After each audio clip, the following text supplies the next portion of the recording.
Welcome to Pydle Day 149. Pydle is a daily puzzle we need to solve by writing Python code.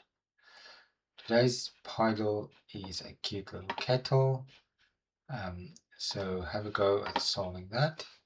If you're new to Pydle or you want some extra practice or hints, then I'll now solve yesterday's Pydle, which was a Spider-Man head. Okay. So let's tackle this one, and I would encourage you, if you haven't done it yourself, even after watching the video, have a go at solving it yourself.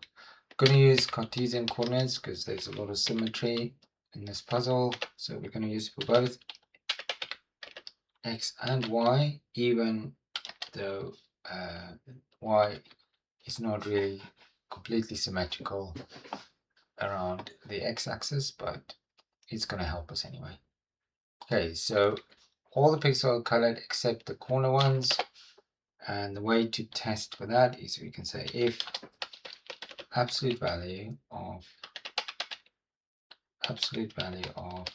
x times y not equals 4. So because in each of those corners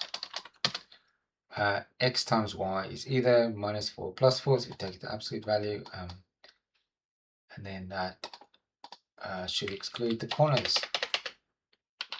Okay, let's do that. Red. And I always forget that, so I need to do 2 plus x to convert back to Pydle coordinates for 1 and 2 minus y. There you go. It's like a round ball almost. Okay, now for the colors we need to do the whites, so we can say white. So if, okay, so we there's a linear equation we can write for these pixels. So if we say if, and that equation it's got a slope of 1, so we need to say if y equals x, and then there's going to be an offset. So if x equals 0, then y equals minus 1. Can you see that? If you extrapolate that to x equals 0, then y equals minus 1. Okay, so we need that. Okay, let's see what happens if you do that. You're probably thinking that's not it completely, and you'll be right. Oh, and I forgot to say absolute value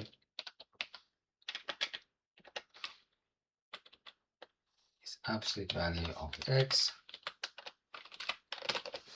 That's going to cover both sides.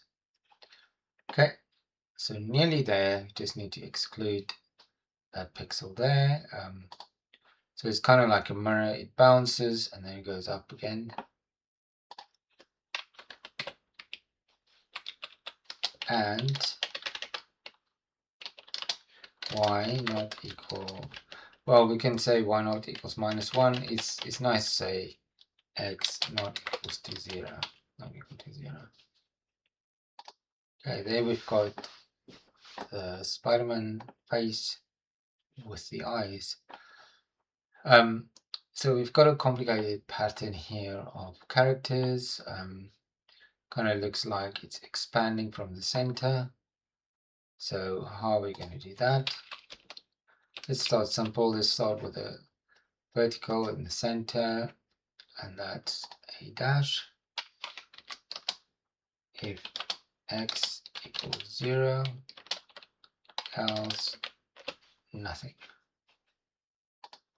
Okay, so we've got the center. Now the eyes don't have any characters, so we need to say else. Now we can add another if statement. Now for that we need exactly the same as this one, because that's we already established that that's how we draw the eyes.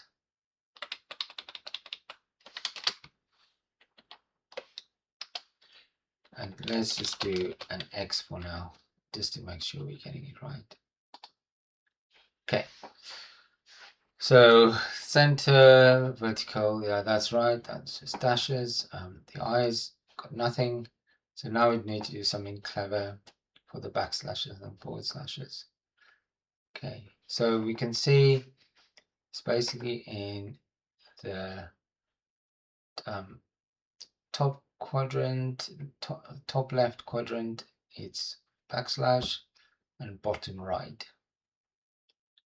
Okay, so we can now say that one's quite simple. We can say else do else. Okay, so let's tackle that one. We need to double backslash because we need to quote the backslash. So if you can say x less than 0 and y greater than 0. Okay, let's see what that does. Okay, so we got those two right, those two, those two, those two, those two, but we need something different for that one. If x equals less than 0 and that one's going to be x greater than 0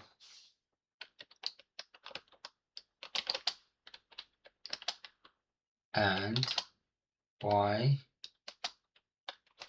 less than equal 0. Okay, so there's quite a lot there. So basically what we did, we defined the quadrants, top left and bottom right for the backslashes, and then the rest just gets captured by the else. Everything else would just be forward slashes. Okay, so you can see we used 175 characters, so we're still way below budget. That's good.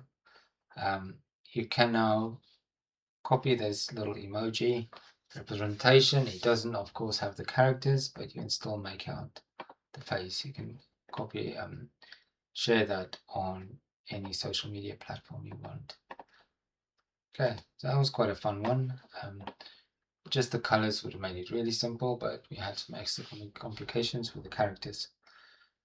Hope you had fun solving that. So I think the kettle is really cute. So have a go at solving the kettle, and I'll see you again tomorrow with this solution.